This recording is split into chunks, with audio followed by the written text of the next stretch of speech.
तो जय हिंद, नमस्कार साथियों, मैं मुकेश सर आप सभी का स्वागत करते हैं स्टूडेंट आज के इस क्लास के अंदर। दोस्तों, अगर आपसे भी एसएससी जीडी परीक्षा 2025 की एग्जाम की तैयारी कर रहे हैं, अगर आप सभी का एग्जाम डेट अगर 4 फरवरी से अगर स्टार्ट होने वाला है, तो यकीन मानिए स्टूडेंट आज की क्लास आप सभी के लिए काफी ज्यादा इंपॉर्टेंट होने वाला है।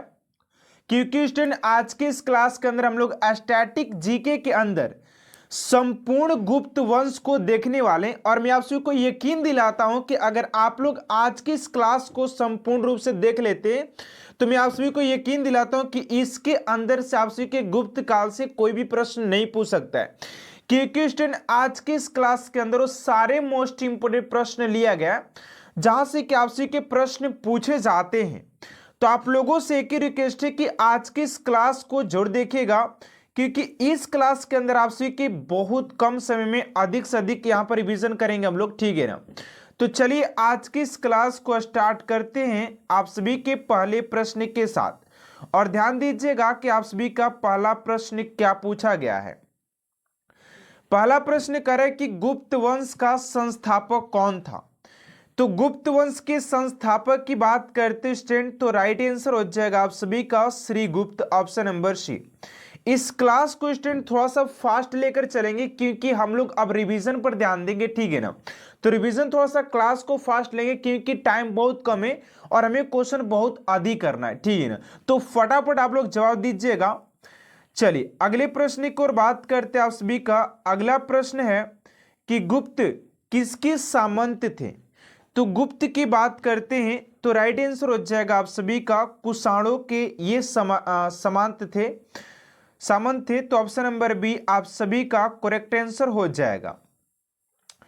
चलिए अगले प्रश्न की ओर बात करते हैं आप सभी का। अगला क्वेश्चन है कि गुप्त वंश के किस शासक ने सर्वप्रथम महाधीराज की उपाधि धारण की थी।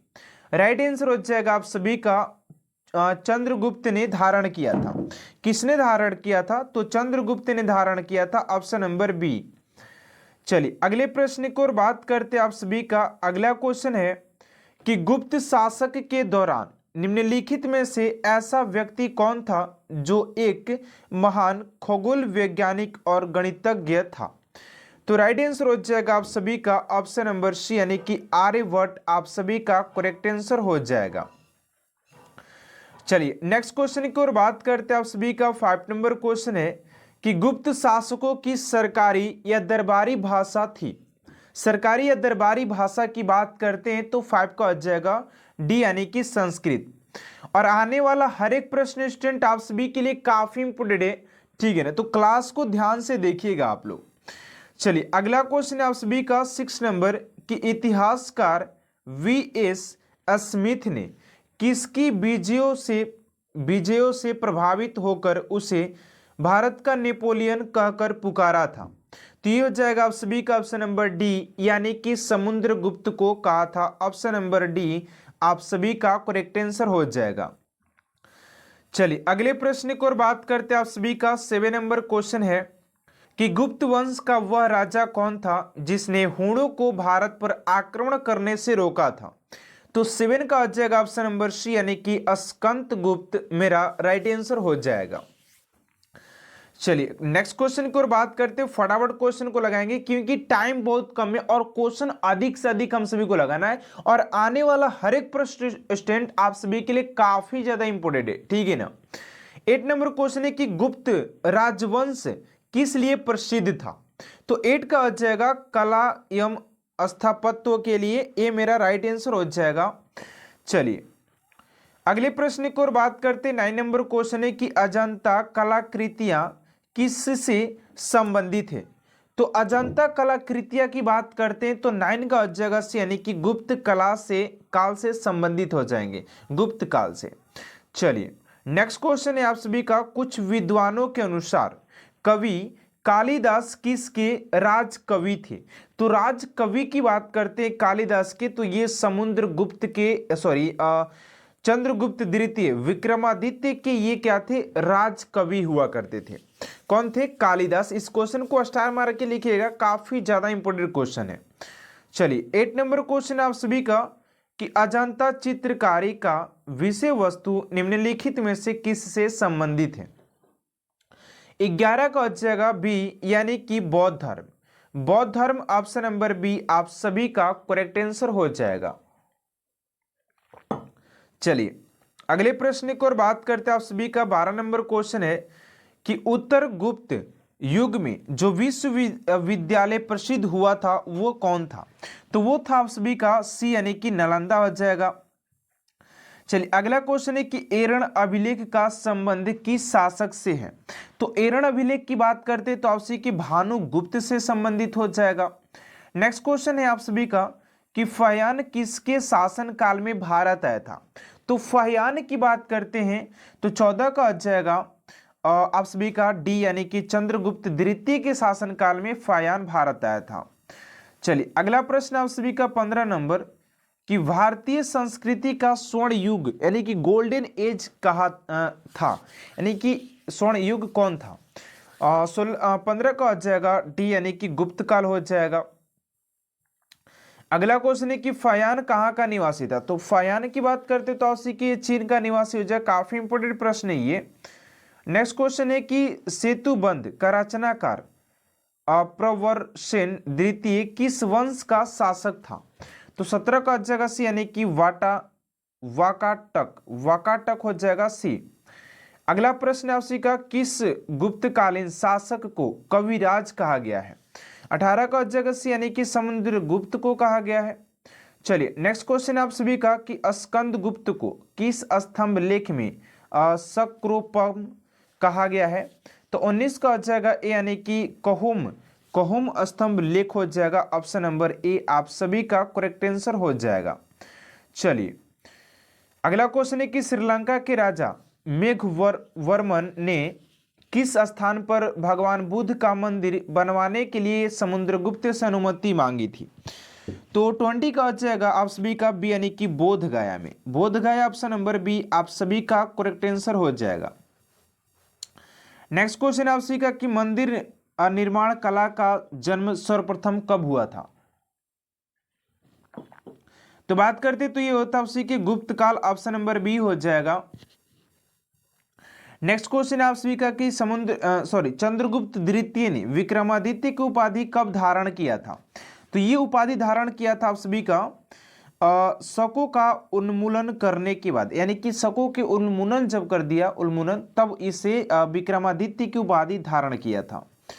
चलिए अगला क्वेश्चन आप सभी का कि गुप्त काल के सर्वाधिक लोकप्रिय देवता कौन थे। तो सबसे लोकप्रिय देवता की बात करते तो विष्णु हो जाएंगे। चलिए अगला क्वेश्चन है कि चंद्रगुप्त द्वितीय ने अपनी किस विजय की खुशी में चांदी के विशेष सिक्के जारी किए थे। तो ये जारी किया था आप सिक्के शकों को पराजित करने के बाद ये चांदी के सिक्का को जारी किया था, ठीक है ना। चलिए अगला क्वेश्चन है 25 नंबर की मेहरौली स्थित लोह स्तंभ का निर्माण किस सदी में हुआ था। तो 25 का हो जाएगा यानी कि चतुर्थ सदी में हुआ था। चलिए अगला क्वेश्चन आप सीखा कि गुप्तकालीन शासक प्रणाली किस प्रकार की थी। तो ये प्रणाली आप सीखी राजतांत्रमक थी, ऑप्शन नंबर ए। अगला कि फहियान द्वारा रचित ग्रंथ फोकुओ की निम्न में से किसका विवरण नहीं मिलता है। तो इसमें विवरण नहीं मिलता आपसी का 27 का जगह ए यानी कि बौद्ध धर्मों के सिद्धांतों का वर्णन इसमें नहीं मिलता है। चलिए अगला क्वेश्चन है कि गुप्त स्थापत्य कला का सर्वोत्कृष्ट मंदिर निम्न में से कौन है। तो 28 का आ जाएगा आप सभी का बी यानी कि देवगढ़ का दशावतार मंदिर। चलिए अगला क्वेश्चन है कि अमरकोश के लेखक अमर सिंह किस शासक के दरबार से जुड़े थे। तो ये जुड़े थे आप सभी के चंद्रगुप्त द्वितीय के दरबार से जुड़े थे। अगला क्वेश्चन है कि गुप्त सामंत को प्रारंभ करने का श्रेय किसे दिया जाता है। तो ये था आप सभी के चंद्रगुप्त प्रथम था। चलिए अगला क्वेश्चन आप सभी का कि सारनाथ के धमेख स्तूप का निर्माण किस कला में हुआ था, किस काल में हुआ था। तो ये हो जाएगा गुप्त काल में हुआ था। अगला है कि गुप्त काल की सोने की मुद्रा को कहा जाता था। तो ये कहा जाता था आपसे कि दिनार कहा जाता था, ऑप्शन नंबर ए दिनार। चलिए नेक्स्ट क्वेश्चन की ओर बात करते हैं। अगला क्वेश्चन है कि कुमार संभव महाकाव्य किस कवि ने लिखा है? तो 33 का हो जाएगा आप सभी का ऑप्शन नंबर डी, यानी कि कालिदास के द्वारा लिखा गया है। चलिए अगला प्रश्न आप सभी का कि नालंदा विश्वविद्यालय की स्थापना का युग है? तो ये हो जाएगा आप सभी का सी, यानी कि गुप्त युग हो जाएगा। नेक्स्ट क्वेश्चन है कि नगरों का क्रमिक पतन किस काल की एक महत्वपूर्ण विशेषता थी? तो ये थी आपसी के गुप्त काल की विशेषता थी। नेक्स्ट क्वेश्चन है आपसी का 36 नंबर की किस वंश के शासकों ने मंदिरों एवं ब्राह्मणों को सबसे अधिक ग्राम अनुदान में दिया था? तो ये था गुप्त ही थे। कौन थे? गुप्त वंश था। इस चीज को याद रखिएगा, ये भी क्वेश्चन काफी इंपोर्टेंट है। अगला कि कालिदास द्वारा रचित मालविकांगी मित्र नाटक का नायक कौन था? तो 37 का जगह से, यानी कि अग्निमित्र हो जाएंगे। चलिए अगला क्वेश्चन है कि समुद्रगुप्त की सैनिक उपलब्धियों का वर्णन उसके किस अभिलेख से उपलब्ध है? तो ये हो जाएगा डी, यानी कि प्रयाग से उपलब्ध होता है। अगला है कि निम्न में से किस काल में स्त्रियों की पुरुषों से बराबरी थी? तो ये हो जाएगा आपसी के गुप्त काल में ही थी। ठीक है ना, गुप्त काल में बहुत सारी चीजों को आगे बढ़ावा दिया गया था, इस चीज को मानना है। अगला है कि कौन सा राजवंश हुणों के आक्रमण से अत्यंत विचलित हुआ? तो ये भी आपसी के गुप्त ही हो जाएगा ऑप्शन नंबर। तो जय हिंद, नमस्कार साथियों, मैं मुकेश सर आप सभी का स्वागत करते आज के इस क्लास में। दोस्तों अगर आप सभी एसएससी जीडी परीक्षा 2025 एग्जाम की तैयारी कर रहे हैं, अगर आप सभी का एग्जाम अगर फरवरी से स्टार्ट होने वाला है, तो आज की क्लास आप सभी के लिए काफी ज्यादा इंपॉर्टेंट होने वाला है, क्योंकि स्टूडेंट आज की इस क्लास के अंदर लोक नृत्य से बनने वाले उन सभी प्रश्नों का संग्रह आज की इस क्लास के अंदर देखने वाले, जहां से कि एग्जामिनर आप सभी से प्रश्न पूछ सकता है, क्योंकि इस क्लास को आप सभी की वर्दी का अंतिम प्रहार के यहां पर बेसिस पर बनाया गया है। तो चलिए स्टूडेंट आज की इस क्लास को स्टार्ट करते आप सभी के पहले प्रश्न के साथ। और ध्यान दीजिएगा आप सभी का पहला प्रश्न क्या पूछा गया है। पहला प्रश्न कह रहा है कि रंगोली भारत के किस क्षेत्र की प्रमुख कला शैली है? राइट आंसर हो जाएगा आप सभी का महाराष्ट्र, यानी कि ऑप्शन नंबर बी आप सभी का राइट आंसर हो जाएगा। चलिए अगले प्रश्न की ओर बात करते हैं आप सभी का। अगला क्वेश्चन कह रहा है कि अल्पना भारत के किस क्षेत्र की प्रमुख लोक कला शैली है? राइट आंसर हो जाएगा आप सभी का पश्चिम बंगाल, ऑप्शन नंबर डी। इस क्लास के अंदर आप सभी के लोक नृत्य से बनने वाले सभी प्रश्नों का सिर्फ प्रैक्टिस सेट कराया जा रहा है, क्योंकि यहाँ पर आप सभी लोग प्रैक्टिस जितना जबरदस्त रखेंगे आप लोग एग्जाम में उतना ही बेटर कर पाएंगे। तो इस क्लास को एंड तक देखिएगा, ठीक है ना, क्योंकि बहुत ही कम समय में आप सभी के सारे क्वेश्चंस में लगवाने वाला हूं। चलिए अगले प्रश्न की ओर बात करते हैं आप सभी का। अगला क्वेश्चन है कि मंडाना लोक कला शैली का संबंध भारतीय राज्य से है? किस भारतीय राज्य से है? तो राइट आंसर हो जाएगा आप सभी का Rajasthan, option number B. Rajasthan option number B आप सभी का करेक्ट आंसर हो जाएगा। चलिए अगला प्रश्न आप सभी का 4 नंबर कि अर्पण लोक कला शैली का संबंध किस भारतीय राज्य से है? राइट आंसर हो जाएगा आप सभी का बिहार से हो जाएगा। अर्पण लोक नृत्य की बात करते हैं तो ये आप सभी के बिहार से हो जाएगा। चलिए अगले प्रश्न की ओर बात करते हैं आप सभी का। अगला प्रश्न है कि चौक पुराना भारत की किस क्षेत्र की लोक कला है? 5 का हो जाएगा आप सभी का Uttar Pradesh, option number A. आप सभी के यूपी जो हो जाएगा करेक्ट आंसर हो जाएगा। चलिए नेक्स्ट क्वेश्चन की ओर बात करते हैं आप सभी का। नेक्स्ट क्वेश्चन है कि कलमकारी लोक कला शैली का संबंध किस राज्य से है? तो 6 का हो जाएगा आप सभी का ऑप्शन नंबर डी, यानी कि ये आंध्र प्रदेश से संबंधित हो जाएगा। किससे हो जाएगा? आंध्र प्रदेश से ये संबंधित हो जाएगा, ऑप्शन नंबर डी। चलिए अगले प्रश्न की ओर बात करते हैं स्टूडेंट। उससे पहले आप सभी से एक छोटा सा रिक्वेस्ट है कि अभी तक आप सभी चैनल को सब्सक्राइब नहीं किए तो प्लीज स्टूडेंट चैनल को सब्सक्राइब कर साथ साथ बेल आइकन को प्रेस कर दीजिएगा, ताकि ऐसा मोस्ट इंपोर्टेंट क्लास स्टूडेंट आप तक सबसे जल्द पहुंचते रहे। चलिए 7 नंबर क्वेश्चन है कि फुलकारी लोक कला कहाँ प्रचलित है। तो फुलकारी लोक कला की बात करते हैं, 7 का हो जाएगा सी, यानी कि ये हरियाणा में हो जाएगा, हरियाणा, ऑप्शन नंबर सी। चलिए अगला प्रश्न आप सभी का 8 नंबर की गरबा लोक नृत्य कला शैली कहाँ प्रचलित है।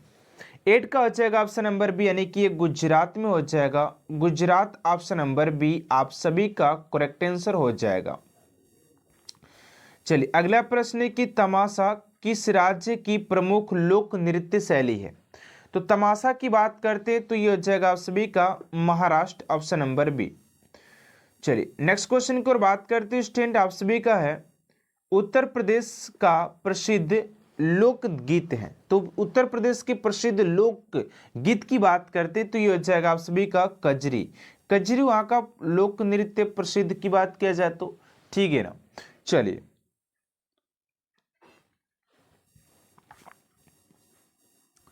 अगला प्रश्न आप सभी का कि बाउल गायन कहाँ का एक लोक नृत्य है। तो बाउल गायन की बात करते तो 11 का हो जाएगा आप सभी का बी, यानी कि बंगाल का हो जाएगा। चलिए अगला क्वेश्चन आप सभी का कि मंडवानी किस राज्य की प्रमुख कला शैली है।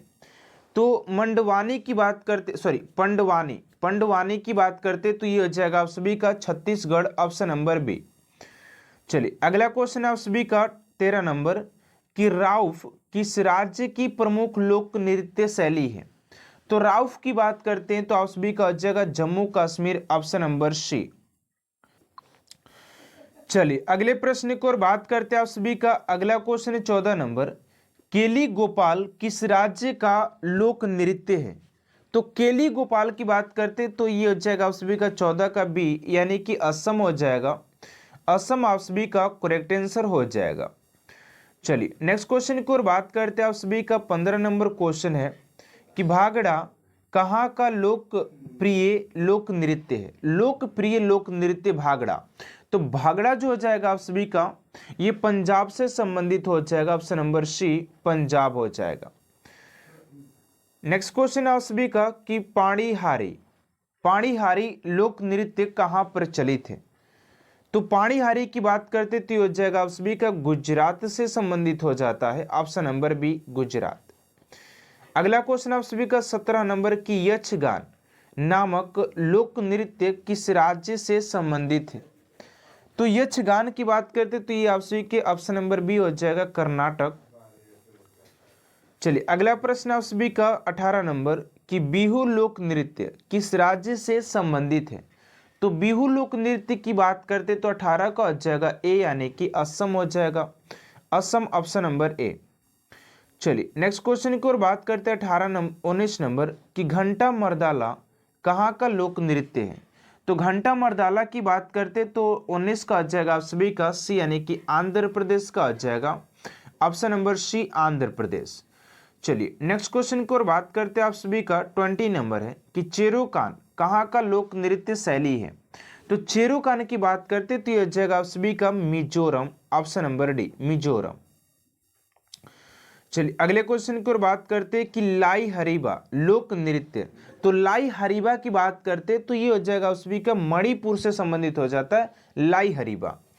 चलिए अगला है आप सभी का कि कुमी नागा लोक नृत्य। तो कुमी नागा लोक नृत्य की बात करते तो नागालैंड हो जाएगा, ठीक है ना। नागा से जो भी संबंधित होता है वो नागालैंड का होता है। अगला कि लंबाड़ी की बात करते तो ये हो जाएगा आप सभी का आंध्र प्रदेश का हो जाएगा लंबाड़ी। चलिए अगला क्वेश्चन आप सभी का कि जत्रा की बात करते तो ये हो जाएगा आप सभी का पश्चिम बंगाल का। नेक्स्ट क्वेश्चन आप सभी का कि कीर्तन लोक नृत्य की बात करते तो ये हो जाएगा आप सभी का पश्चिम बंगाल की।